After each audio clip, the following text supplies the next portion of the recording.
بەڵێ بینەرانی عزیزی NRT لەگەڵتان بەردەوامین بۆ ڕووماڵکردنی دوار و دا و پێشاتەکان لەگەڵ هاوکارم نهێلی فەرمووی. بله کارزان بله تماشاوان نجا و کافکاری میگویی رومالکرین و شپاندن و بدیو چنا داوی بویر و پیشاتان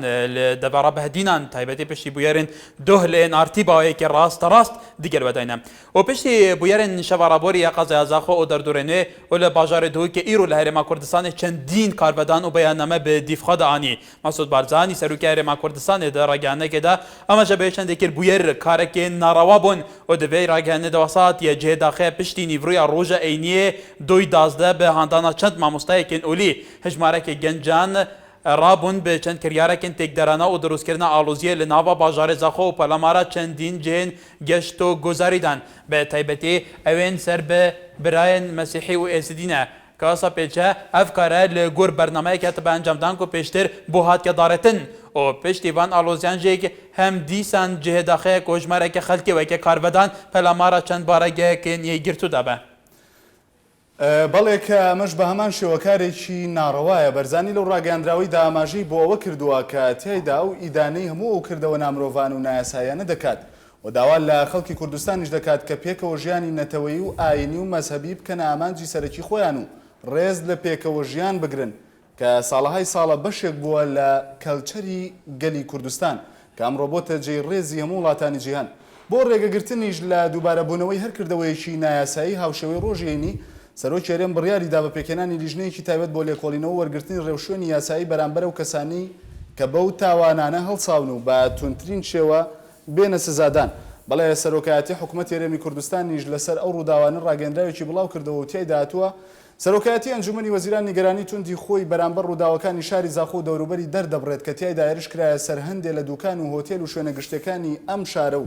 لە ئەنجامیشدا سووتێنران دوابەدوایەوەش بارەگاکانی یەکگرتووی ئیسلامیش لەو دەڤەرە سووتێنران ئەنجومەنی وەزیران دەڵێت وەک هەموو لایەگاگەدارن ڕۆژێنی پاژەوەی لە منبەری چەند مزگەوتێکەوە هانی خەڵک درا هێرش بکرێتە سەر شوێنە گەشتیارەکانی سنوورەکە کە زۆربەیان هی برا مەسیحی و ئێزیدەکانن چەند دەستێکی تێکدەر بە پێی ڕاگەیەندراوەکە پەلاماری ئەو شوێنەیاندا و بەهۆشەوە زیانێکی مادی زۆر بە کاسپی و بازاڕی هاوڵاتیان کەوت و دۆخی شارەکەش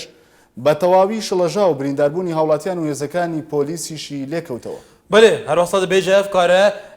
هر به چندیجی نواسیا بالکو حوالات دان همان کار تکدرانه لزور جهندن به نوع دبر دوباره به او راگهانه تداهات یک و به صدم وان آلوزی و تندوتیجی او پلامارا بارگین یگرتوی اسلامی کردستان جهات دان و چند بارگین و هزیاتنا شوطاندن امج بلی شرمزار کردن وان جورا کریاران دا خاص کارین کو همو عالیه که دم به خدا بگیره و عالی کار به لتناکرنا و روشه داوی آنین به وان آلوزی نخازراو ده همان دمجیده ده سر پیچی کارین و بیره و اوین تندو تیجی نشان دانه و پلامارا دوکان و بازاران دانه ده گل اوین کویرش کرنه سر بارگین یگرتو بدن دادگیف سزای قانونی ور بگیرن. بەڵێ بەڕێزان بەر لەم دوو بەیاننامەیە یەکگرتووی ئیسلامی کوردستان درەنگانێکی شەوی ڕابردوو لەسەر ڕووداوانە بەیاننامەیەکی بڵاو کردەوە و تیایدا سووتاندنی بارەگاکانی لەو ناوچانە خستە ئەستۆی پارتی دیموکراتی کوردستان لە بەیاننامەکەی یەکگرتووی ئیسلامی کوردستان داهاتووە لە ساڵیادی شەشی دوانزەی کارەساتەکانی ساڵی 2005 دا و جارێکی تر شایدی پەلاماردانی ماڵبەندی 13 و بارەگای لقی سێمێڵ و نووسینگەی سپێدە و رادیۆ و تەلەڤیزیۆنی یەکگرتووین لەلایەن ئەندام و لایەنگرانی هێزێکی باڵادەست و خاوەندەسەڵاتی ناوچەکە بێ هیچ پاسا و بیانوویکی یاسایی و ئەخلاقی و سیاسی هەروەها ئەم ڕەفتارە کە پێچەوانەی هەموو سەرەتاکانی فرەیی ئازادی سیاسی و پێکەوەژیانی و ئۆقرەیی و ئاسایشی هەرێمە کە ئۆباڵەکەی دەخینە ئەستۆی دام و دەستگاکانی دەسەڵاتی هەرێم لە ناوچەکەدا لە ئاسایش و پۆلیس و پارێزگا و دام و دەستگا سیاسەکان بەتایبەت پارتی دیموکراتی کوردستان وەک هێزێکی بەرپرس لە ناوچەکە یەکگرتوو لە بەیاننامەکەیدا دەڵێت دووپاتی دەکەنەوە کە ئەندام و لایەنگرانی یەکگرتوو دوورن لە هەر جۆرە بەرپرسیارەتێکی ئەو ڕووداوانەی کە لە شاری زاخۆ ڕوویانداوە و توندوتیژیان لێکەوتوتەوە و دەژڵێت یەکگرتووی ئیسلامی کوردستان لەو شارەدا هیچ و تاربێژێکی نییە تا بکرێتە پاساوی هەندانی ڕووداوەکان دوابەدوایە و بەیاننامانە مەکتەبی سیاسی پارتی دیموکراتی کوردستان لەسەر ئەو ڕووداوە بەیاننامەیەکی دەرکردووە و تێدا ئاماژێ بێ چەندێکریە کوافاغفتنێ لەسەر ڕاگەاندنên یەکگرتۆ لەسەر بویەرên بەهدینان دەرهەقی پارتیە دێتەکردن تۆمەتنۆ دەبێ یەکگرتۆ لەسەر وەیەکێدا خەزە لێبورینێ لە پارتیە بکە ئەف بەیاننامە مەکتەبا سیاسیە پارتیا دەموکراتە کوردستانی جاردن یەکگرتووی ئیسلامیە کوردستانی ئانیە ئاخفتنەوە مەکتەبە سیاسی دە ڕوونکردنەکێدا دەبێژە دە دەمەکێدا ئەو خەڵکی کوردستانی هێز و ئالیەن سیاسی چاوەڕێیەوەی چەندێ بوون بەرپرسێ نەرێمێ بە گیانێکی مەسئولانە دە بزاڤە ئابلوقەیە ڤان گەرژی و بۆیەرێن ناسرااودا بن کۆ لە بەهدینان چێ دەبن لێ چوونە سەر چەندین سازی و بارەگەین یەکگرتوویە بیت و هێجەت و بیانوەکێ دە ڕوونکردنەدا هاتیە جێداخەیە دەڕاگەانە پارتیا دەموکراتە کوردستانێدا بزەڤایەکی دەهێتە دان و هێجەتێن نادرۆست و بێجیێ ئەو دەستدرێژی و کارێ نایاسایی بێنەدان و دەرحەقی بارەگەهێن حەزبەمات نەکردن بە تایبەتی داخوازێ بویێران بێتە وەقەتاندن بە هەندێک بابەتێن دن وەکە پەیوەندیە ناوبەر هاوڵاتیان و مسلمان و مەسیحی و ئێزدی و بەرگێ ناکۆکیە ئۆلیو شێواندنە بە هەڤ ڕەژیانە بێتە بەربارانکردن بە vê ڕوونکردنەی یەکگرتووی ئیسلامی دێتە دانان دەبێژە کو ئەوەکە یەکگرتووی ئیسلامیە کوردستانی جەماوەری کوردستانی پشتڕاست دکە کو ئەو هێجەتە دروستکردینە و نکارن چاواشەیە خەڵکی کوردستانی بکەن و بتوو ئەوەیەکێ ئەم بەرپرس نینە لە هەر دەستدرێژێکێ کو بۆ سەر بارەگەه یان کەنیسە یان هەر جیەکێ پەرستنا وڵاتیان مەسیحی و یەزیدی و بتون دیژێک ئیدانە وان کارن نەشارستانی دکەین و لە دژی وان بەڵێ لە تازەترین پێشاتی ڕووداوەکانیشدا کاتژمێر 6 ئێوارەی ئەمڕۆ دکتۆر بەرهەم ساڵح سەرۆکی حکوومەت هێرێمی کوردستان سەردانی مەکتەبی سیاسی یەکگرتووی ئیسلامی کوردستانی کرد لە هەولێر و لەلایەن سەڵاحەدین محەممەد بەعادینە مینداری گشتی و حیزبەوە پێشوازی دەکرا ڕاگەیاندنەکانی یەکگرتووی ئیسلامی کوردستان لەسەر ئەو ڕووداوانەوەشیان بڵاو کردەوە کە ئەمڕۆ چەندین کەسایەتی پەیوەندیان پێوە کردوون بۆ هاوخەمی دەربڕین کە لە نێوانیاندا جەلال تاڵەبانی سەرۆک کۆماری عێراق و نەوشیروان مستەفا ڕێخەری گشتی بزوتنەوەی گۆڕان بوونی هەیە. بەڵێ ئەوەی جۆتان لێبوو کاردانەوەی هەندێک لە دەستگا پەیوەندیدارەکان یاخود فەرمیەکانی هەرێمی کوردستاندا لەسەر ئەو ئاڵۆزیانەی هەرێمی کوردستان. بەڵێ تەماشاوان نێژا لەگۆر داوی زانیاریان کۆ دەست ناردەکەفتنە لە دەبەرێ لە جەیەکی گەشتوگوزاری لە زاویتە لە ناحیە زاویتە کۆکۆ هاوینگایەکێکی بێگومان تێتە بەرنیاس دەمێکی کێم لە بەریانها ئەف جیەژێکی هاتە شەوتاندن بە تەمامی هاتە تێکدان بەلە بەردامی لەسەر شوپاندنا ڕەوشا دەبەرە بەهدینان بگەشتی ئەوەکی خۆشێک بوویەر و پێشهاتان و کاربەدان و سەرنجێن جودا و بڕیارێن جودایان ئالیەن پەیوەندیدارن سیاسی و جەماوەری هەر داماندەمدا ئالیەن فەرمی یەن هەرێما کوردستانی لەسەر ئەکرانن مە بۆ بەڵاوکەن هەروە دیمەنن دۆژێک و یەن ئیرۆژێک ئەڤاهین دەبینن بێ بەردەوام لە باژارین کوردستانی و بویەر و پێشاتان دەخینە سەر ئەکرانن. بەڵێ وەگاوکارم هەکار ئاماژەی پێکرد پاش کەمێک بەر لە ئێستا بە NRT گەیشت کە شوێنێکی گەشتیاری لە ناحیەی زاوێتە سووتێنراوە واگری تێبەردراوە. بەڵێ هەر ئەم ڕۆژ لە پەرلەمانی کوردستان ژمارەیەک پەرلەمانی کوردستان داوای کۆبوونەوەی بە پەلەی پەرلەمان دەکەن لەسەر بارودۆخی ناوچەی بادینان لە بەرامبەر ئەو بارگرژیانی لە دوێنێەوە لە ناوچەی بادینان سەری هەڵداوە ژمارەیەک پەرلەمانتاری پەرلەمانی کوردستان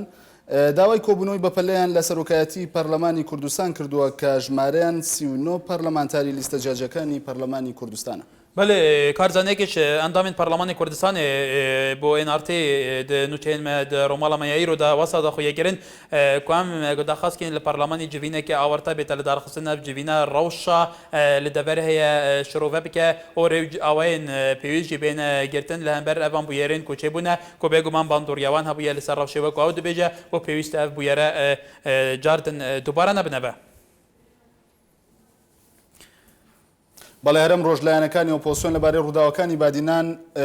بەیاننامەیشان بڵاو کردوێتەوە کە تێدایەوە لە کاتێکا وڵاتیانی کوردستان بەگشتی و هەر سێ لایەنی ئۆپۆزسیۆن بە تایبەتی لە چاوەڕوانیەوەدا بوون بڕیارەکانی دادگا و سەرۆکایەتی هەرێم و حکوومەت جێبەجێ بکرێن و زەمینەسازی بکرێت بۆ دەستپێکردنەوەی کۆبوونەوە پێنجقۆڵەکان لە پێناو چاکسازی بنەڕەتی لە هەرێمی کوردستاندا بەڵام بە پێچەوانەی هەموو ئەو چاوەڕوانیانە و ئەو هەموو ئەوەش کە بەرژەوەندی گەل و نیشتیمان دەیخوازێ و بە هەندێ پاساوی نالۆژیکی هێرشکرایە سەر بارگەکانی یەکگرتووی ئیسلامی کوردستان لە زاخۆ و سێمێڵ و دوهۆک و قەسرۆک و سووتێنران هاوکات پەلاماری چەندین ڕۆژنامە نووس و چالاکوانی سیاسی و پەرلەمانتار و هاوڵاتی بێگوناه درا و ڕوبەڕووی لێدان و گرتن بوونەوە. بەڵێ ئەوەی گوێتان لێبوو بەشێک بوو لە دەقی بەیاننامەی لایەنەکانی ئۆپۆزسیۆن. بله تماشاوان نێژا جارێکی دیبە لە هەمبەر بویەر و پێشاتان سەرۆکاتی جەباتە وەزیرە نەرێما کوردستانی دڵگیرانیە تون داخوا لە هەمبەر بویەرین باژارێ زاخۆ دەردورێن نیشاندا کۆ تێدا هێرشکردە سەر هەندێک جێ دوکان و ئۆتێل و جێین گەشتکاریان وی باژاری و دا ئەنجامدا هاتنە شەوتاندن.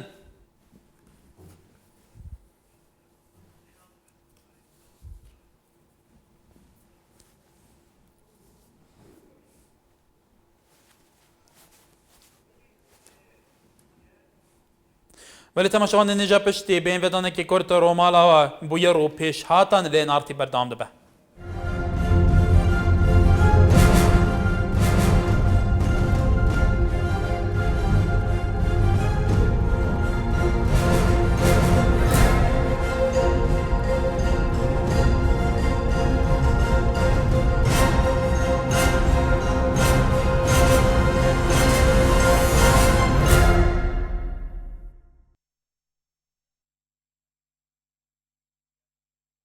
بەڵێ بینەرانی عزیزی NRT لەگەڵتان بەردەوامین بۆ گواستنەوەی دوا پێش هاتوو ڕووداوەکان.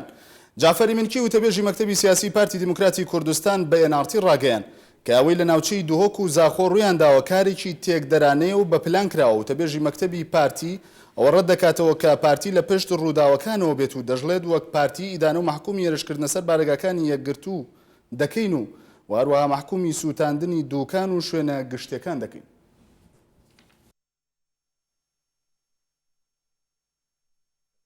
پارێزگای دۆک ڕۆیان داوە کاری تێکدەرانە بوون، کاری زۆر خراپ بوون. ئێمە ئەو کارانە گشت ئەو کارانە محکوم دەکەین، چ ئەوەی چوینە سەر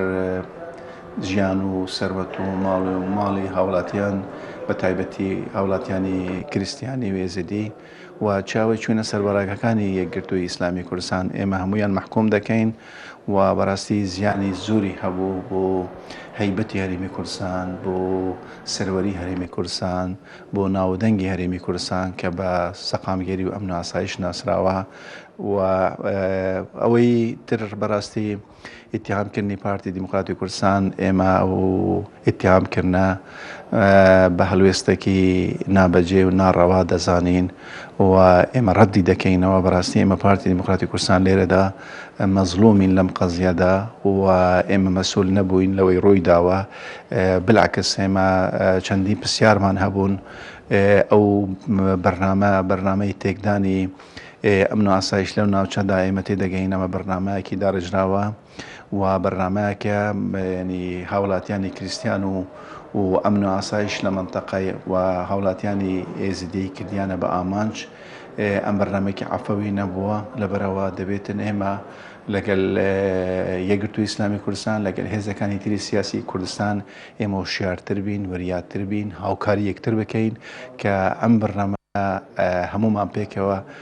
داوا بکەین ئەو لەجنەی لێکۆڵینەوە ڕاستیەکان بۆمان دەربکەتن بۆ ئەوەی نەک ئیتیهامی یەکتر نەکەین، بەڵکو ئێمە هەمومان پێکەوە زەرمەندین لەوەی ڕووی داوە کە هەرێمی کوردستان زەرمەند بیت و هەیبەتی هەرێمی کوردستان لەکەدار ببیتن. تەبی هەمومان زەرمەند دەبین، لەو کاتە دەبێ هاوکار بین و پێکەوەش لە فعالی حەقیقی بگەڕێین. ئەوەی کە مەبەستیان بە تەکید مەبەستیان هەمومانین پێکەوە، مەبەستیان نەیەکگرتووی ئیسلامی کوردستان بە تەنیا، نە پارتی دیموکراتی کوردستان بە تەنیایە. لەبەرەوە ئەو پەلەکردنەوە لە جێی خۆ نەبوو و ڕەواش نییە پارتی دیموکراتی کوردستان ئیتیهام بکرێتن. بەڵێ داوامان کردووە و ئێمە تاکیدی دەکەینەوە جارێ و ئیتیهامکردنە لە جێی خۆ نییە، ڕەوا نییە و پەلە بکرێتن و ئێمە پشتگیری لە لجنەی بەدواچوونی ڕاستیەکان پشتگیری لەو لجنە دەکەین و چاوەڕوانی ئەنجامەکانی. بەڵێ بەڕێزان بۆ تاوتوێکردنی ئاڵۆزەکانی ئێستا هەرێمی کوردستان بابەکردڕایی چاودێری سیاسی میوانی ستۆدیۆیەکە بابەکر بەخێربی. یەکەم پرسەمەش کاک بەبەکر دوای ئەو بویێرانە ئەو ڕووداوانی لە دەبەری بادینە لە دوێنێەوە سەریان ناداوە ئەبینی لەلایەن پارتی دیموکراتی کوردستان و یەکگرتووی ئیسلامی کوردستانەوە یەکتر تۆمەتبار دەکەن و ئەو هەر لەلایەن خۆشیان ئەو تۆمەتە ناڕەتەکەنەوە. ئایا بە پێی خوێنەوەی تۆ وەکو چاودێرێکی سیاسی ئەو ڕەوشە بواتە ئاڕەوە؟ ڕاستەکەی ڕیشەی مەسەلەکە ڕۆشن نییە بۆ هاتوتە ئاراوە، بەڵام ئەوەی کە ڕۆشنە و بۆ هەموو خەڵکی کوردستان ڕوونە ئەوەیە کە ئێستا مەسئولینی حزبی لە هەردوو لا قسە ئەکەن، ینی لە مەکتەبی سیاسی و تەبێژی مەکتەبی سیاسی پارتی لە یەکگرتووی ئیسلامی، ینی ئەوەی کە حەزوری هەیە مەسئولینی حزبیە، ئەوەی کە حەزوری نییە و غائبە مەسئولینی حکومی پۆلیس و ئاسایشە. لە کاتێکە ئەبوایە لێپرسراوانی پۆلیس لێپرسراوانی ئاسایشی ئەم وڵاتە ئەوان بهاتناتە مەیدانەکە، ئەوان تەسریحیان باە بۆ ڕاگەاندن، ئەوان قسام کردا کە بیان وتە ڕووداوێک ڕوویاوە لە زاخۆ لە فڵان شوێن لە فڵان شوێن ئەمە ڕووداوەکەی ڕاستی ڕووداوەکە ئەمەی ئەوان بۆ خەڵکی کوردستان ڕوونی بکەنەوە تاوانبار چیە و تاوانکار چیە و متهم چیە بەڵێ کاکی بابکر بەڵام وەزارەتی ناوخۆی حکوومەت یاریمی کوردستان دوێنێ بەیاننامەی دەرکردا و لجنەیە پێکێنراوە بە لەسەر ڕاستپەرستی سەرۆکی یاریمی کوردستان سەرۆکاتی یاریمی کوردستانیش بەیاننامەیەکی فەرمی دەرکراوە و ئەنجومەنی وەزیرانیش بەیاننامە دەرکردا لەسەرەوەی ئیداناکەن داوای پێکێنانی لیژنەیەکێکیان بەمە تۆ ئەم هەڵویستە چۆنێکە دەیتەوە ئەزانی هەموو هەڵوێستێک بۆ ئیدانەکردن شتێکی باشە من پێم باشە لەوە دەست پێ بکەم کە معارەزە هەڵوێستی ئۆپۆزیسیۆنیش بەیاننامەیەکی هەنەیە کە ئەوانش محکومیەکەن و داوایان کردووە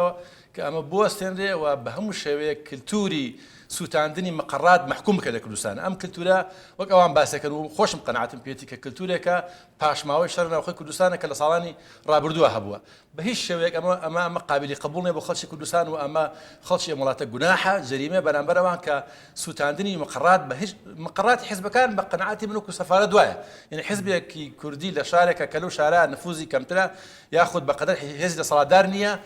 ئەبێ ڕێز لە مقڕەکەی بگیرێ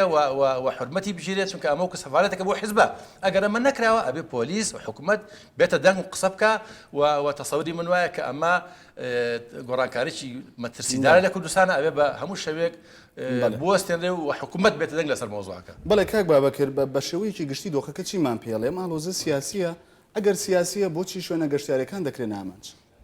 ئەزانی تەسەوری من وایە شوێنی گەشتیاریکردن ئامانج سووتاندنی شوێنی مەساجە یاخود مەیفرۆشیە ئەمەش تاوانێکی گەورەیە و ئەمە هەر شتێک بە قانون ڕێگای پێدراوە ئەبێ بە قانون ڕێگای پێبگیرێ هیچ کەس بۆی نییە مەلایە قساکە یاخود کەسێکتر لە دەرەوەی یاسا بۆی نییە هەڵبچێتە سەر شوێنێکی ئیسراحەتی خەڵک بیسووتێنێ ئەمە حکوومەت مەسئولە لەمە حکوومەت دەتوانێت بیوەستێنێ بەڵام بەدەر لە مۆزوع ئەگەر حیزبێکی سیاسیش خۆی بکاتە خاوانی مەسەلەکە و ئەمیش بێتە دەنگ لە ئاس ئەمە و خەڵک هەم با یاخود ببێتە شەڕی ئەحزاب لە کوردستانە یعنی ئێمە قۆناغی ئێجگارەچینەوە دواوە و ئەو هەنگاوی کەنراوە پێشەوە 100 هەنگاوچینەوە بۆ دواوە ئێمە لە 92 حکوومەتمان هەیە پەرلەمانمان هەیە و ڕاست ئەم حکوومەت و پەرلەمانە هەزاران گلەیمان لێ هەبوو هەزاران گلەی خەڵک لێ هەیە کەم و کوڕی هەیە ئەڵێن قانون لە وڵاتە لاوازە ئەگەر لاواز نەبووە قانون لە حەڤەی دووە ئەو مخەڵکە کوژاو لە کوردستانە علاجیان بۆ دۆزیەوە تاوانبارەکانە نەگرت ئێستا بەم پەلەپەلە لە شوێنێکی کوردستانە کە جەریمەیەک ڕوویاوە شوێنێک سووتێراوە جا شوێنەکە ئیتر مەساجە یاخود شوێنی مەیفرۆشیە ئەشێ بە قانون لە وڵاتەکە قانون هەیە هەمومان ئیدعاکەن قانون هەیە ئەیکوا ئەو کەسانی کەم شتیان کرد بۆ ئەوانە ناگیرێن مەفروض نییە و موجب نییە و معقول نییە حیزبێکی سیاسی خۆی بکاتە خاوەنی مەسەلەکەوە ئەمە شتەکان واضح نیە لە ئێستا بە قەناعەتی من ئەبێ ئێمە داواکاری ئەوە بین وەک خەڵکی کوردستان وەکو معارەزە وەک هەموو خەڵکی بە وجدانی وڵاتە داواکاری ئەوە بین کە بە هیچ شێوەیەک ئەم مۆزوعە گەشەنەکە و بوەستێنرێ تاوانکارەکان تاوانباری ئەسڵی بدۆزرێتەوە بدرێ بە دادگا بە زووترین کات بەڵێ کەواتە پێ وایە لایەنێک لە پێشت ئەم ئاڵۆزیەوە بێت بە تەحدید بە دیاریکراوی لایەنێک واضح نییە تەتەورەکان ئێستا کە من هاتم بۆ ئۆستۆدیۆکەی ئێوە لە شوێنێکتر سووتێنراوە ئەمە خوێنەوەکانە گۆڕێ ینی لەوە چێ دەستێک هەیە بۆ سووتاندنی شوێنی سیاحی ینی شوێنی ئیسراحەتی خەڵک ئەمەش بۆ خۆی خوێنەوەیەکتری ئەوێ لە گشتدا ئێمە قساکەین بە شێوەیەکی گشتی سووتاندنی هەر شوێنێک لە وڵاتە ئەبێ قەدەغە بکرێ و محکومە لە پێشەوە محکومە ئەمە قابلی قبول نییە جایتر شوێنی مقڕاتی حیزبەکان یا شوێنی کترە و ئەم وڵاتی ئێمە بە قەناعەتی من زۆر بەرەو دواوە ئەچێتەوە و گوناحی خەڵکی وڵاتەوای لێ بکرێت بە تایبەتی لە ئێستا دەکە باسی کێڕاناوێک لە هەرێمی کوردستان و گەشەکردنی ئابووری و کللتوریەکرێت لە دەبەری بادیان بە تایبەتی شوێنێکی وەکو زاخۆ کە شوێنێکی استراتیجیە دەواازەیەکی نێودەوڵەتیە و دهۆکی شتێکە لە ڕووی گەشت و گوزاریەوە گەشتێکی زۆر کردووە هەم بۆ سومعەی هەرێمی کوردستان هەم بۆ ناوچەکە مەتاچەند کاریگەری لەسەر ئەزموونی هەرێمی کوردستان لە ئێستادایە بێگومان کاریگەریکی زۆر خراپی ئەبێ بێگومان لەم هاوینی ڕابردووە هەزار کەس لە باشووری عێراق هاتون بە کوردستان هاتون بۆ شەقڵاواتن بۆ مەسیفەکانی کوردستان و کوردستان تەنها چانسێکی بەهێز کە هەیەی ئەتوانێت بێتە شوێنێکی گەشتیاری ئەم ناتوانێت ببینە وڵاتێکی وەکو ئەڵمانی لە سەنعەتە ناتوانێت ببینە تورکیا بەم پەلەپەلە ئێستا کە بۆتە وڵاتێکی گەشتیاری لە هەموو عالەمە کوردستان زەمینەی هەیە بێتە وڵاتێکی گەشتیاری لە سلێمانیا لە ناوچەکانی تری دەوروبەری هەولێرە ئەم جۆرە ئاژاوانە بێگومان کوردستان بەرەو دووە بێتەوە بەڵام تاوانبارکردنی حیزبێک کە ڕەنگەم حیزب توانای داکۆچیکردن لە خۆشی نەبێ بەوەی کە مقڕاتەکانی سووتانوە یا خود هەوری داوە بۆ سووتانی شوێنەکانی ئیسراحەتی خەڵک بە قەناعەتی من ئەوەش جێگای گومانە ئەبێ بە چاوی خۆی کێشەکە چییە؟ کێشەکە لە وڵاتی ئێمە یاسا لاوازە و حیزبەکان خۆیان لە پشت تەنفیزکردن یاخۆ تەنفیز نەکردنەوەی یاساوان ئەم حیزبانە خۆیان بوونەتەوە بە میزاج ئیشەکەن یعنی ئەگەر میزاج نەبێ ئەبێت تۆ هەوڵ بدەی مدیری پۆلیس هەیە لە زاخۆ مدیری پۆلیس هەیە لە سمێڵ مدیری پۆلیس هەیە لە هەموو شوێنەکانە ئەم بەڕێوەبرانەی شیان چییە هەمومان نازانین بودجەیەکی زەبەلاحی ملیاردی لە دیینارە سەرفەکرێ بۆ ببورە بۆ پۆلیس و بۆ ئاسایش ئەم پارەیە بۆ سەرفەکرێ بۆی کە داکۆچی لە مڵک و ماڵی خەڵک بکەن حیزب بۆ نێ داکۆچی لە مڵک و ماڵی خەڵکە حکومت بۆی هەیە حزب ئەبێ بچێتە دواوە تاو کاتێککە حکومت هەیە لە کاتێکگەر حزبێکی سیاسی ئەوەی گەشە بکە لە چارچەیە کۆمەلگایەکی تەندروست کۆمەلگایەکی بێکێشە کۆمەلگای گەشەکردو لە هەموو ڕۆی کاتۆنی زیاتر گەشە بکە بە پێدانی خزمەت گوزاری زیاتر لە ئێستادا وەکو ئەو منطقەی کە زۆرترین نفوسی پارتی لەیە بۆ لە ئێستادا پارتی تومەتبار بکرێت لە پێش ڕووداوانێکی هەیە بەڕای بۆ لە هەموو دنیاە هەموو دەسەڵاتێک حەزەکات ناوچەکانی ژێردەسەڵاتی ئارام بن و ئیستقرار تیا بێت پارتی بەرژەوەندی لە چیە ئەگەر ئەم گرژە لە ژێر ناوچەکانی دەسەڵاتی ئەودا هەبن ئەزانی ڕەنگە لێرە لەم کاتی ئێستادا بۆ من خوێندنەوەی ئەو پاشخانی مەسەلەکە ئاسان نەبێ یاخود وارد نەبێ لە لەحزەی ئێستادا بەڵام پارتی دموکراتی کوردستان لە ناوچەکانی خۆیان نفوزی هەیە پۆلیس سەر بە ئەوە ئاسایی سەر بە ئەوە حکومت خۆ دروستی کردووە ئەتوانێت بە شێوەیەکی جددی بکۆڵێتەوە ئەگەر مەلایەک قسێکی خراپی کردووە ئەشێ مەلاکە بجیرێ نەخەڵکی دەوروبەری مەلاکە بجیرێ ئەگەر مەلایەک یاخود خەتیبێکی دینی قسە ئەکا ئەشێ بۆ ڕۆژی دواتر مەلاکە بانگ بکرێ بۆ دادگا بە جەلبێکی ڕسمی بڵێ کاکە تۆ قسەی خراپە کردووە قسەکانت بۆتە مایە ئاژاوجەرێ کوردستانە ئەم مەلایە ئەکرێ وەکو هاوڵاتیەک ئێمە ئەبێ ئێمە دووشت ببین لە وڵاتە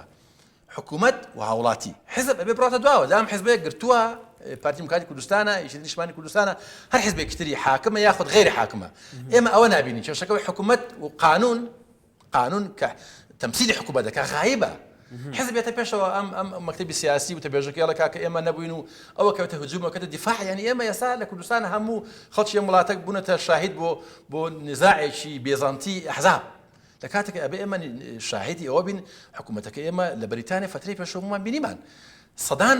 بینای گەورە سوتا پۆلیس مراقبەیەکە بە شێوەیەکی جدی دوای تەواوبوونی قەزیەکە سو تاوانبارەکانی گرت و حکومیان و یانی بە دادگا لە وڵاتی ئێمە نابینین ئێستا بۆ تەجەدەلێکی عجیب و غەریب لە بینی حیزبەکانە ئەو ڕووداوانێک لە ناوچەی بادینان هەبووە بێژگە لە سوتاندنی مقاراتی یەکگرتووی ئیسلامی کوردستان لە زاخۆ لە سێمێر و لە کۆمەڵێک ناوچەی تر پەلاماری گەلێک شوێنی سیاحیشیان داوە ئوتێل سوتێنرا سەیارە سوتێنران پێت وایە ئەمە بچای گەڕێنیتەوە ئایا لە ناوچەکە بە تایبەتی کە ئەوانەی بەشداری لەم خڕبوونەوەی جەماوەری کردو هەمووی گەنجی تەمەەن 10 ساڵ و بەرەو سەلاتە کە تا ئێستا لە کاملبوونی فکرەوە لە ڕووی زاڵبوون لەسەر کۆمەڵێشتەوە نەبووە پێت وایە ئەمە پێویستی بە شۆڕەشێکی کەلتوری نەوعی هەیە لە ناوچەکە بۆی خەڵک بڕۆشنبیرێکی گشتیا بێ بێگومان بە قەناعەتی من کللتوری سووتاندنی شوێن مەکان ینی کللتوری سووتاندنی نەک مەقڕ شوێن ئەساسن ئەو شوێنەی کە ئینسانەکان تیا حەوێنەوە محکومە ئیدانە ئەکرێ ئەبێ ئیدانە بکرێ ینی ئەبێ کللتوری تازە لە وڵاتە بێتە پێشەوە ئێمە شەڕی ناوخۆمان تێپەڕاندووە قەرار بوو لە وڵاتە چاکسازی بکرێ قەرار بوو لە وڵاتە خەتوەیەک بەرەو پێشەوە بڕێ قەرار ئێمە بەرەو ئاسایش و بەرەو دموکراتیت و بەرەو ئازادی بڕۆین ئێستا تازە بە تازە بکەنەوە بۆ سووتاندنی شوێنی ساحەتی خەڵک محکومە قەتعیەن محکومە ئەمە هەر کەسێ بیکە و حزبێکە یاخود هاوڵاتیەکە هاوڵاتیش قابلی غەڵەتە هاوڵاتیش ئەشێ غەڵەت بکە و ئەشێ ئیفرات بکە ئەشێ تەفریط بکە ئەبێ ڕێگای پێ بگری بەڵام کێشەکە لەسەر ئەوەیە کە حزبێکی سیاسی حزبێکی تری تاوانبارکە بە بێ هەبوونی هیچ بۆ بەڕاتێک بێ هەبوونی ئەوەی کە بەڵگەیەکی بەدەستەوە بێ ئەم لێکتر تۆمەتبارکردن بە تایبەتی پارتی دموکراتی کوردستان و یەکگرتووی ئیسلامی کوردستان لەسەر ئەم ڕەوشە یەکتر تۆمەتبارکردنە و داخوازکردنی داوای لێبوردنە ئەمە ڕەوشەکە بەرەو چارەسەیەکە بە ئایا ئومێدی چارەسەرکردن هەیە ئان دەبێت هەوڵ بدرێت ڕەوشەکە ئەو بەیانەمە بۆ ئاڕاستەیەکی تر ئاڕاستەیەکی ئارامتر بگازێتەوە قسەکە ئەوەیە بە تەسەوری من ینی یەکگرتو حزبێکی مسالمە تا ئێستا وای ئیدعا کردوواشی سەلماندووە حزبێکی مسالمی وەک یەکگرتو لە باریان نییە پەلاماری مقڕاتی خەڵکی تر بە پەلاماری شوێنی تر بە یاخو پەلاماری شوێنی ساحەتی خەڵک بە لەبەر ئەم سەبەبە ئەساساً ئەبێ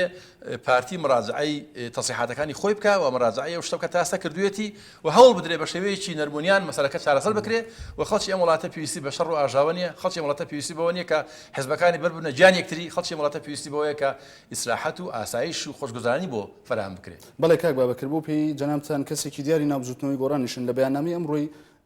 لایەنەکانی ئۆپۆزیسیۆن داهاتووە ئەگەر ڕەوشەکە بەم شێوەیە بەردەوام بێت ئەوە هەڵوێستی ترمان دەبێت مەبەست چییە لە هەڵوێستی تر ڕاستەکەی بەستەکە بێگومان ینی ئەو برادرانی کە سیاغەی بەیانەکان کردو ئەش ئەوان وەڵامی ئەو پرسیارە بدەن و نەک من چونکە ئەوان لە من مەسئولترن یعنی بەڵام قسەکە ئەوەیە ئەگەر لایەنێکی دەسەڵاتدار لە وڵاتە بیەوێ بە کەڵەگایی حزبێک تاوانبار کە ببێ بەڵگا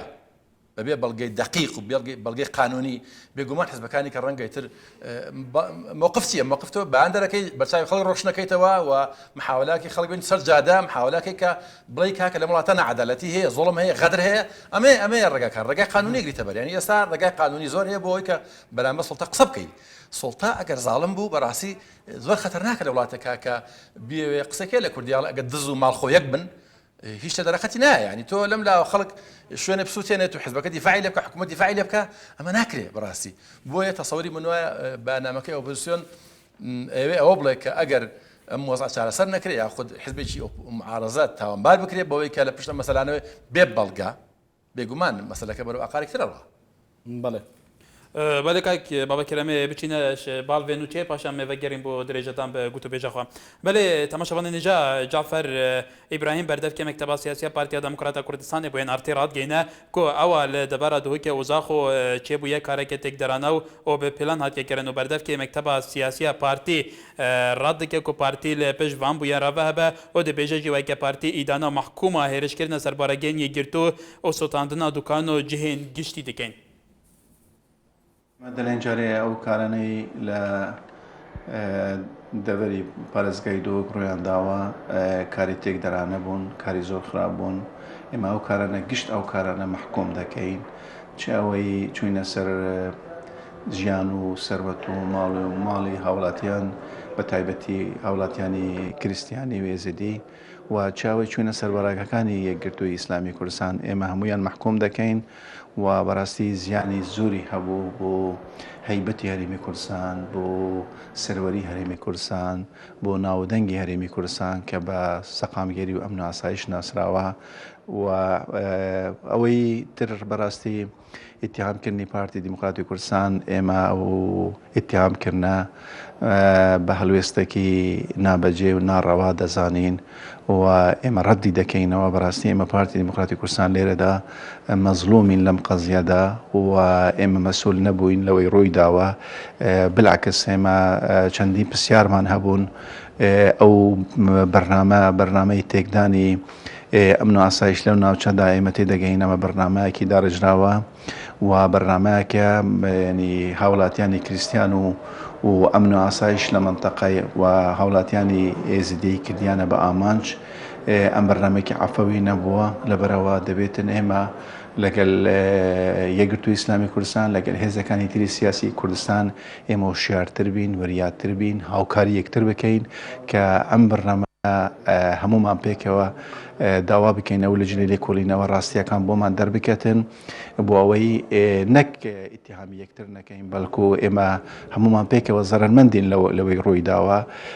کە هەرێمی کوردستان زەرمەند بیت و هەیبەتی هەرێمی کوردستان لەکەدار ببیتن تەبی هەمومان زەرمەند دەبین لەو کاتە دەبێ هاوکار بین و پێکەوەش لە فعالی حەقیقی بگەڕێین ئەوەی کە مەبەستیان بە تەکید مەبەستیان هەمومانین پێکەوە مەبەستیان نەیەکگرتووی ئیسلامی کوردستان بە تەنیا نە پارتی دیموکراتی کوردستان بە تەنیایە لەبەرەوە ئەو پەلەکردنەوە لە جێی خۆ نەبوو و ڕەواش نییە پارتی دیموکراتی کوردستان ئیتیهام بکرێتن بەڵێ داوامان کردووە و ئێمە تاکیدی دەکەینەوە جارێ و ئیتیهامکردنە لە جێی خۆ نییە ڕەوانیە و بە پەلە بکرێتن و ئێمە پشتگیری لە لجنەی بەدواچوونی ڕاستیەکان پشتگیری لەو لجنە دەکەین و چاوەڕوانی ئەنجامەکانی بەڵێ کاک بابەکێرەکەت خوێنەوەی چییە بۆ قسەکانی وتەبێژی مەکتەبی سیاسی پارتی دیموکراتی کوردستان دەزانی کاک جعفەر ئێمەکی بە شێوەیەکی گشتی زۆر متەوازن قساکە و قسەکانی ئەو ناتوانانی شتێکی لێ هەڵبهێنجی لە ڕاستیە ئەمە لە یانگری لیژنەی تحقیقن بەڵێ هەموو کەس لە یانگری ئەوەیە لە یانگری ئەوەن کە بە یەکگرت و پەلەی کردو لە قرارەکە ڕەنگە وابێ بەڵام قسەکە لەسەر ئەوەیە منەمێ نمونەیەکی بچووک بێنمەوە گەر بوارم دەن لە کوردستانە لە هەشتاکان و حەفتاکان و پێشتر یا دواترە شێوازی تربیەتی مناڵ پەروەردەکردنی مناڵ بەگشتی ئەوە بووکە زلێکی قایمە لە مناڵەکە یا لە پێشە دوایە چون بە جکلێت و بە شیرنی ئاشتیان نەکردەوە ئەمە لە کوردستان ئەبێ خەڵک تێبگا و حیزبەکانی دەسەڵات تێبگەن کە ئەمە بەسەر چووە یعنی خەڵک تێگا کە لێدانی زلێکی قایم لە حیزبێک و دوای بچی ئینی کەیت ئاشتی کەیتەوە ڕەنگە ئەمە خراپ بێ بە لیژنەی تحقیق و لیژنەی لێکۆڵینەوە پێرێ بەتر پێرێ ڕۆژانی پێشەوەڵەن گوایە لیژنەیەکی مەیدانی هەیە یاخود غرفەی عملیات هەیە بۆ گرتی تاوانبارەکانی حەڤەی شوبات و دواتر ئەگەر لیژنەیەکی عملیات هەیە غرفەی عملیات هەیە بۆ گرتی تاوانبارەکانی حەڤەی شوبات و دواتر بۆ لیژنەیەکی سەریع پێشمەرگە بەشدارکەنەما بووە وەستاندنی ئەم جەریمەیەکە کراوە لەوێ ئەگەر پێشمەرگە حازر و ئامادەی و بودجەیەکی زەبەلاحی هەیە لەگەڵ ئاسایش و پۆلیسە بۆ نەیتوانی بچێ بەر بەم خەڵکە بگرێ یعنی وەکو چۆن فەرد تاقەنەفەر غەڵەتەکە اشتباهەکە کاری غێرە قانونیەکە لە گڵۆپی سوورەیە ئەشێ جەماوەریش بیکە یعنی ئەشێ جەماوەر غەوغا بکە خراپە بکە ئەشێ پۆلیس و ئاسایش و پێشمەرگە لەما حزوریان نەبێ بێجگە لە پەلاماردانی چەند شوێنێک کاک بابەکە لە کوردستان باس لەوای کرێ کە وەکو کۆمەلگایەکی فرەنەتەوە فڕەپێکات مەزیحیەتی هەیە زیدی هەیە پەلاماری زۆر ئاشتەوەیەکی کۆمەڵاتەیە متەسامحێکی زۆر باشە عیلاقاتێکی پەیوەندیەکی کۆمەڵاتی زۆر پتەوەیە باس لەوای کرێت کە ئەمڕۆ کەنیسەیەک لە سەر بە قەزای سێمێل کەنیسەیەکی مەسیحیەکان شەوێت سووتێنراوە ئەمە تا چەند کاریگەری لەسەر ئەم پێکەوە ژیانە هەیە تا چەند لەسەر سومای هەرێمی کوردستان وەکو ئەوترێت شوێنێکی دموکراسی و متەسامح و پێکەوە ژیان جارێکم بە ئەو بڵێن ئێمە لە کوردستانی ئێمەدا تا ئێستا هیچ شەڕێکی مەزهەبی و تایفی نەبووە و سابقە و پێشینەی شەڕی مەزهەبی تایفی لە کوردستانە لە سای خواوە نەبووە ئەمە شتێکی تازەیە باس ئەکرێ و ئەم باسە کە ئەکرێ لەلایەن دادگایەکی ڕسمی و قانونی و نەوتراوە وتە بێژی فلان حیزب واڵێ فلان کەسی حیزبی واڵێ من شخصی خۆم احتیمال ناکەمە سەرەوە من کەسێکی مەسئولم و حیزبیم و لە ئەنگری حیزبێکی سیاسیم لەبەرەوە ئەبێ لە پساوانە قسە بکەم لێرە لەبەر ئەوە تا کاتێک دادگایەکی خاوەن سەلاحیەت قسەی نەکردووە و ڕاستی نەکردوێتەوە کە بەڵێ شەڕێکی قەومی بووە بەڵێ بچونەتە سەر کەنیسەیەک بەڵێ بیسویانە بچن مزگەوتێ بسووتێنن ناکرێ ئێمە وەکو خەبەر ئێمە ئەم مۆزوعات تحلیل بکەین بەڕاستی چونکە خەبەرەکە دقیق نییە ببورن یعنی مەبەستم وەیە قسەکەی ئەوە نییە بەڵام ئەم هەواڵانە ئەبێت تا تەڵە بکرێ جارێکی تر لەبەر ئەوە لە کوردستانە ئەم شەڕە سابقی نەبووە و مەسیحی و جوولەکە و مسلمان و هەموو پێکەوە ژیاوە و کوردستان بە قسەی مەسئولەکانی لە 92 بەرەو پێشترش و بەرەو دواترە شوێنێک بۆ ئاسایشی ئەقوام و مەزهەبەکان بەڕاستی و هەزاران کەس لە خەڵکی مەسیحیات بۆ کوردستان لە مووسڵەوە بۆ کوردستان لەبەرەوە ئێستا باوەڕ ناکرێت زەحمەتە بۆ من وەک شخصی خۆم ئێستا کەسێکی موسڵمان کە لە قەوسێکە لە ئەنگری یەکگە توش بێ پەلاماری ئەمە بە ئەمە تۆزە کوچوو هەزمکردنی ئاسان نییە لەبەرەوەم پێم وایە بێ سەبر بکەین و چاوەڕێ بکەین کە دادگا و قانون بێتە پێشەوە کاک بابەکر بەڵام پێ وانە وەکو ئاماژت پێکرد پێشینەمان نییە لە شەڕی تایفی یاخود شەڕی ئاینەکان لە هەرێمی کوردستانە پێ وانیەوەی ئێستا ڕوودەدات بە جۆرێک لە جۆرەکان ترس دروست دەکات لەسەر ئاشتەوایی کۆمەڵایەتی و تەنانەت ئاشتەوایی ئاینەکان لە هەرێمی کوردستاندا بێگومان ئەگەر شتیوا هەبێت دروستێکە حکوومەت و قانون و پۆلیس مەسئولە و سەرۆکی هەرێم و سەرۆکی حکوومەت و وەزیرەکان و وەزارەتە پەیوەنددارەکان مەسئولن ڕاستەخۆ کە شتیوا قەتعیان ڕێگای پێ بگرن و ئێمەمانان و خەڵکی زۆر لە وڵاتی ئێمە لە ئەوروپاش یاوە دنیای بینیوە ئازانینکەوە ئەم مۆزوعی ئەقوام و مەزهب ئەمە حل بووە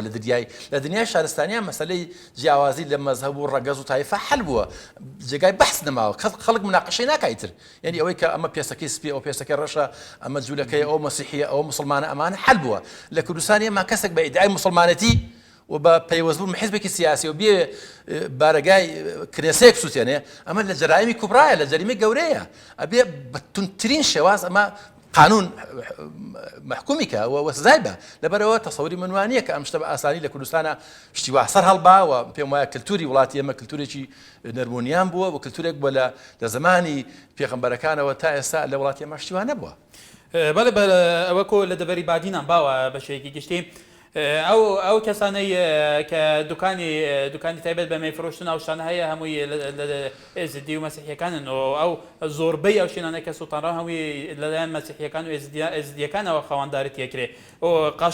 قەشەی یەکێک قەشەی لەو کنیسەی کە ئێمە باسەکەین قەشەی خۆی تەلەفۆنی کردووە خۆی تاکیدی لەوەکەی کنیسەکە سووتێنراوە هەروەها لە زایتەش بارێک سووتێنراوە ئایا ئەم ڕەوشەی کە هاتووتە ئاراوە پێویستە چی بکرێت بۆی ئەم ڕەوشە زیاتر تەشەنە نەکرێت بە شێوەیەکی قەتعی مطلقاً جاڵ بێت لەسەر ئەم ڕەوشە چارەسەر هەیە چارەسەر کە ئەوەی حکوومەتی هەرێمی کوردستان بە شێوەیەکی قەتعی بە شێوەیەکی جدی بە شێوەیەکی لێبڕاوانەوە کاربڕ بە دەر لە مەسایلی حیزبی بێتە مەیدانەکە و پۆلیس و ئاسایش فعال بکە پەلاماری ئەو کەسانە بگرێ کە خەریکی ئەم جۆرە تاوانکاریانان سووتاندنی شوێنی مێفرۆشتن مادام بە قانون ڕێگای پێدراوە و خەڵکی ئەم وڵاتە حەزی لێک ئەوێت و خەڵک ئەیکڕێت و ئەیخواتەوە ئەبێ ڕێگای پێ بدرێ نابێ بسووتێنرێ کەسێک ئەمە ئەکات ئەبێ قانون سزای بدە ئەمە ئەلفوبێی مەسەلەکانی قانونە هەر کەسێکە هەر کەسێکە یەکگرتووە کۆمەڵە گۆڕانە هەر کەسێکی ئەم وڵاتەیە گرنگ نییە حکوومەت و قانون تعامل لەگەڵ فەردە ئەکە تعامل لەگەڵ ئەحزاب ناکە هاوڵاتی فەرد تاقە هاوڵاتی قانون لێ پرسێتەوە کاتێک هاوڵاتێکی تاک غەڵەتێکە دوان سیان بە گروپ ئەیکەن فەرق ناکە یعنی تاوانەکە تەقسیم بۆ هەموو جەماعەتەکە لەبەرەوە وەزیفە ئێمە وەچی لە 1990 حکوومەتمان هەیە بۆی کە عیلاجی مەسەلە نەبکە بۆ ئەوەی کە ڕێگا بگرێت لە تاوان حکوومەتەکە ئێمە مەسەلەیەک ڕوەدا لە شوێنێکە ڕەنگە پاشخانێکی فکری ئایدۆلۆژی حزبیش هەبێ بەڵام نابێت پەلاماری پاشخانە ئایدۆلۆژیەکە بە نابێت پەلاماری پاشخانە حزبیەکە بە ئەبێت تاقە نەفەرەکەت ئەو غەڵاتی کردو پەلاماری ئەو بە ئەبێ ئەو بگرێ ئەو سزا بە کاتی حکوومەتەکە ئێمە خۆی ئایدۆلۆژیەکی هەیە ئایدۆلۆژی قومی هەیە ئایدۆلۆژی دیموکراسی هەیە ئایدۆلۆژی کوردێنی چوار پارچەی هەیە ئەو کێشەی خۆیەتی بەڵام حکوومەت ئیشەکەی ئەوەیە کە قانون جێبەجێ بکە جێبەجێکردنی قانون ئەوەی ڕێگا لە غەڵەت بگرێ ڕێگا لە تاوان بگرێ ڕێگاگرتن لە تاوانەوەی کە تۆ نەهێڵی دوکانێکی مەشروب فرۆشی بسووتێنرێ بە هەمان شێوە نابی بەڵی کنێسەیەکی بسووتێنرێ نابی بێری هیچ شتێک بسووتێنرێ بەڵێ لە کاتێک کە زۆر جار ئەوترێت هەرێمی کوردستان ئاسایشی زۆر پارێزراوە بە تایبەتی شاری دۆی تا ئێستا هیچ تەقینەرەوەیەکی هیچ کارێکی تونند و تیژی تیاڕوونەداوە بێجگەلەوەی کە هاو سنوورە لەگەڵ موسڵێکی لە ناوچانە کە زۆرترین کردەوەی تیرۆریستی ئەنجام دەدا ئەوڕێک خراوە تونندڕاوانش چەندین هەوڵیان داوا لە دوی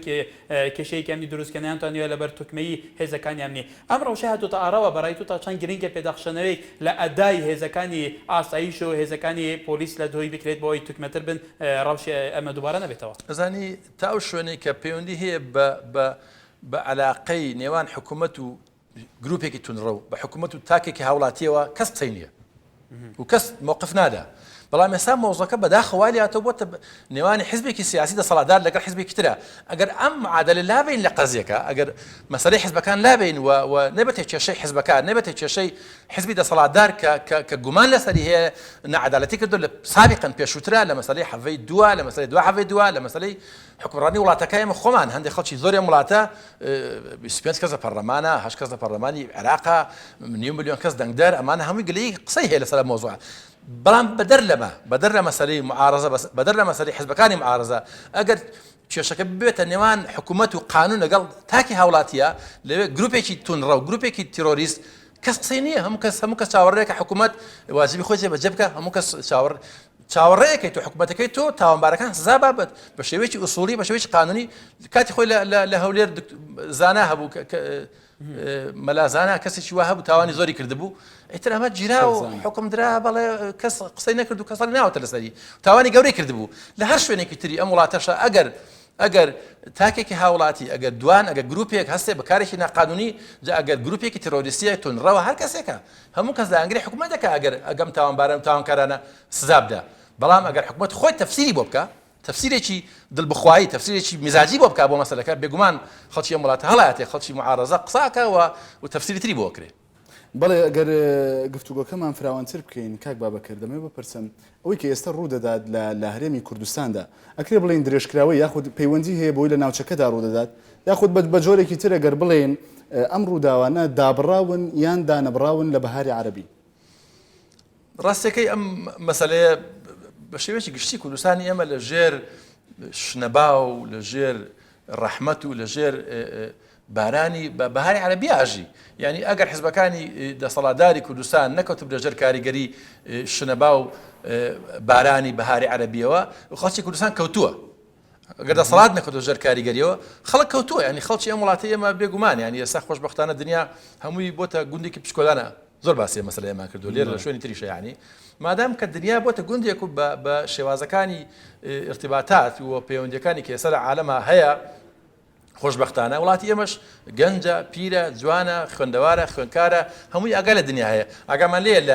لە سووریا ڕۆژانە چیە قەومێ لە میسر چۆن شۆڕشی دووەم دەستی پێ کردوێتەوە چۆن ئیسلامیەکان هاتوونە پێشەوە چۆن پاشەکشیان پێکرێت چۆن جەنزوری چیەکە لە یەمەن عەلی عەبدوڵڵا ساڵح چیەک خەڵک تەفاسیل